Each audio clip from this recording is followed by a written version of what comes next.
Bonjour, nous sommes là ce matin pour l'émission sportive. Il y a 2 semaines, je vous avais dit que je devais recevoir un invité de marque à la personne de Nyepa Didi Geoffroy. Nyepa Didi Geoffroy, vous savez, il a été joueur en Côte d'Ivoire, il est joueur international, il a joué à la SEC, il a joué à l'Africa Sport d'Abidjan, à la SOA, bon, il a fait presque tous les clubs en Côte d'Ivoire. Ce matin, je le reçois pour qu'il parle un peu, pour qu'on parle ensemble de football en Côte d'Ivoire. Puisqu'il s'agit de football, c'est pourquoi que j'ai jugé bien de l'interroger, de l'interviewer pour donner son point de vue sur tout ce qui se passe concernant l'actualité sportive en Côte d'Ivoire. Bonjour Nyepa Didi. Bonjour Ranfedeo. Ça va? Oui, on se maintient, Dieu fait grâce. Ben ouais. Bon, ce matin, on va parler un peu football. Parce que les choses vont commencer, je vais me décoiffer. Ben, le 22 août prochain, c'est l'élection du président de la Fédération ivoirienne de football. Oui.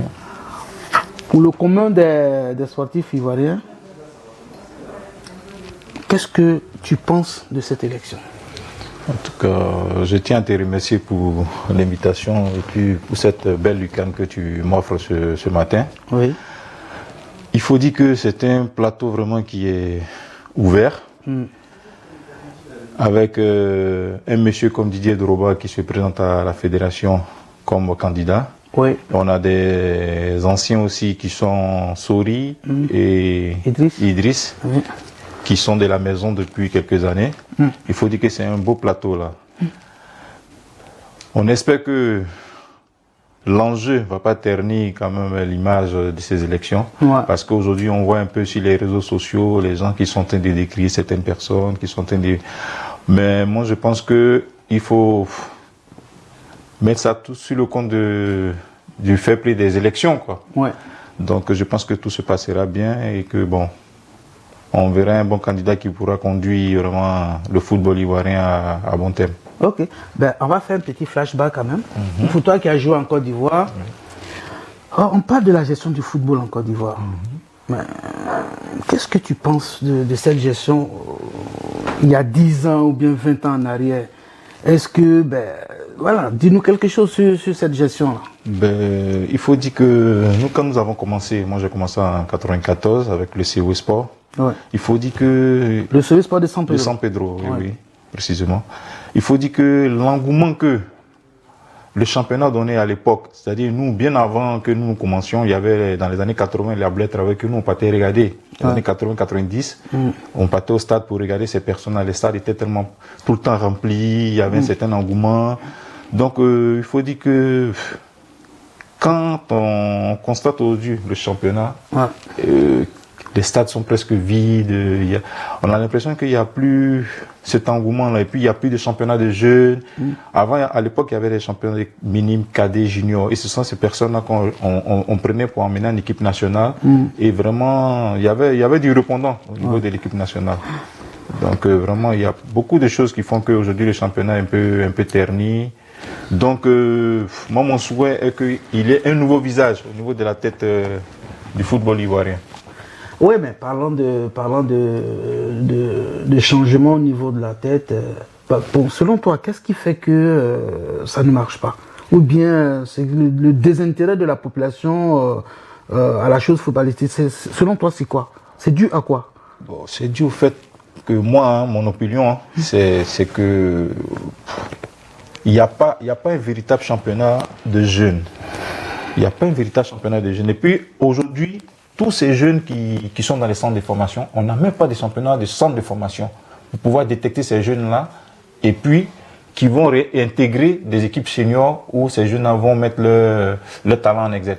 Donc ça veut dire que si je te comprends bien, il n'y a plus de génie dans le football qui puisse attirer les gens vers les stades. Il y a toujours ce génie-là, mais c'est savoir comment dénicher ces petits-là et puis les mettre en exergue sur le terrain. C'est-à-dire, il n'y a pas un véritable championnat même de jeunes. Il y a plein de centres de formation. Oui, mais c'est ce que je dis, il n'y a pas de championnat de centres de formation. Donc comment on peut voir ces jeunes-là? C'est pour ça aujourd'hui, qu'est-ce qu'on doit faire? Revenir à l'ancienne méthode où il y avait les championnats minimes, cadets et juniors. Aujourd'hui, on a vu comment ça payait en 92. Tous les Samabo Dominique, tous les Magui Sejanien, c'est des gens qui sortent des championnats minimes, cadets, parce qu'ils étaient au Stella, ils étaient au Stade, il y a d'autres qui étaient à l'Africa, d'autres qui étaient à la SEC. C'est tout ça là. On a un exemple aussi qui est Diessège. Ouais. Un gars qui a fait ses preuves avec l'Africa en tant que minime, cadet et tout. On a vu ce que ça donnait après. Il était international.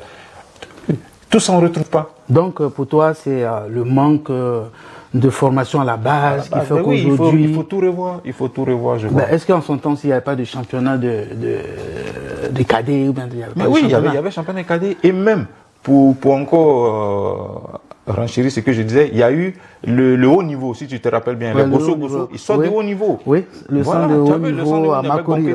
Oui. Mais tous ces enfants, tous ces enfants sont sortis de là. Et puis aujourd'hui, ils ont donné ce qu'ils devaient donner à l'extérieur comme au pays. Et puis après, l'académie est venue. L'académie est venue. Bon, nous, on a été lésés vis-à-vis de cette académie. Mais ça n'a pas empêché qu'on puisse sortir du pays et puis faire nos preuves, tu vois, parce que bon, c'est tout ça aussi.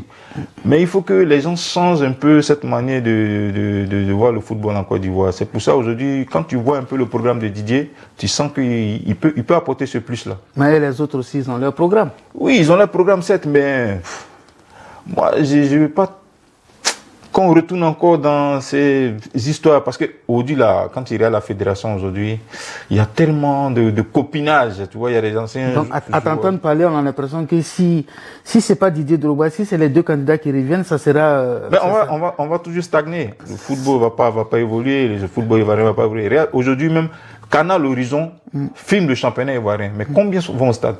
Même les gens qui restent à la maison pour regarder les matchs de football, ils sont combien? Tu as vu, il y a tout ça, il n'y a plus cet engouement-là. Donc moi, je pense que, mettons un monsieur comme Didier Drogba, qui est un ambassadeur du football international. On a cette chance-là d'avoir ce monsieur-là. Donnons-lui sa chance. Il va diriger le football ivoirien. On va voir ce que ça va donner. Ok. Donc, pour les trois candidats, à savoir Idriss, Sori Diabaté et Didier Drogba, toi tu optes pour Didier Drogba. Moi je suis pour Didier, hein. Moi, c'est vrai, chacun, c'est ton choix, on ne peut pas t'enlever ton choix, ça c'est normal. Mais aujourd'hui, il faut voir les programmes. Oui. Est-ce que tu as lu tous les trois programmes? Sincèrement parlant, moi, j'ai pas lu le programme des deux autres candidats. Parce que, toi, c'est Didier. Oui, il m'intéresse pas parce que Didier. Est-ce parce que c'est un joueur comme toi que ça te. Quoi de plus normal? C'est un joueur, c'est un ancien joueur. Il a fait ses preuves. Il a fait ses preuves, que ce soit à Marseille, Chelsea, partout où il est passé, il a fait ses preuves. Et en tant que footballeur, il est ambassadeur au niveau de la FIFA. Ouais. C'est un monsieur qui est. C'est un carnet d'adresses pas possible. Ce monsieur-là, il peut nous apporter beaucoup. Ouais, mais à la dernière... Donnons-lui sa chance, il va le faire. À la dernière minute aussi, la Fédération ivoirienne de football vient de s'octroyer un quart de transmission en direct et tout ça. C'est déjà... C'est bien beau, ça c'est louable, c'est souhaitable. On dit merci, bravo, félicitations. Mais pourquoi maintenant? Voilà, mais maintenant ils le font pourquoi? C'est trop tard, c'est pas maintenant où il doit y avoir des élections en août qu'il faut nous sortir un minibus avec tout. Non, ça c'est... Moi je pense que c'est la poudre aux yeux, ils sont en train de nous flatter là pour rien. Dis-moi, quand tu étais encore en Côte d'Ivoire, dans le championnat national qui était dirigé par tous ceux qui sont là actuellement, c'est quoi le salaire d'un joueur en Côte d'Ivoire? Ça avoisine combien? Le salaire d'un joueur. Moi, je sais que tu as fait l'Africa, tu as fait la SEC, tu as fait la SOA. Tu peux me donner une tranche de salaire et puis voilà. Je sais qu'à l'Africa, à la SEC, c'était quand même de gros salaires quand même. Ouais. C'était gros salaires, c'était combien? Il faut dire entre 200 et 300 en tout cas. Entre 200 et 300 000. Ça, c'était au temps de Dieng Seynou. Voilà, ça c'était à l'époque. De Dieng Seynou, de Jacques Anoma. Voilà.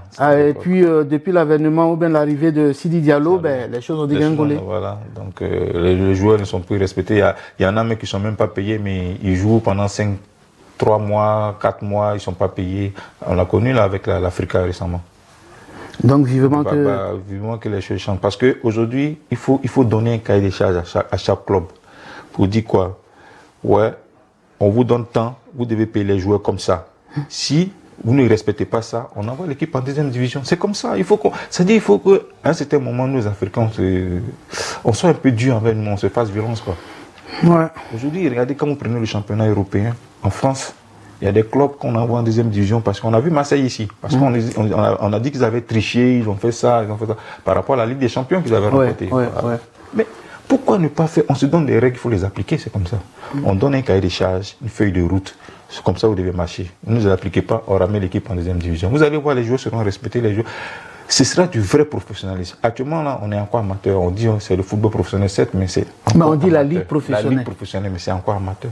La ligue professionnelle, quand on parle de ligue professionnelle, c'est vrai, je saute un peu sur ce que tu es en train de dire, on dit ligue professionnelle, alors que même dans les régions, la ligue n'est même pas représentée. Tout se joue à Abidjan. Non seulement tout se joue à Abidjan, avant, je me rappelle, on faisait les licences, pour faire une licence d'un joueur, il faut passer par ta ligue. Voilà. Et la ligue envoyait ampliation au niveau de la fédération pour qu'on voit la traçabilité de tout ce qui se passe. Mais aujourd'hui, la ligue n'existe même plus, on dit ligue professionnelle, alors que les joueurs sont payés à 30 000 par 50 000, tu vois. En première division. C'est regrettable. En tant que c'est des pères de famille, ils doivent payer le loyer, payer plein de trucs, la famille continue. Tu vois, mais pourquoi l'appellation ligue professionnelle?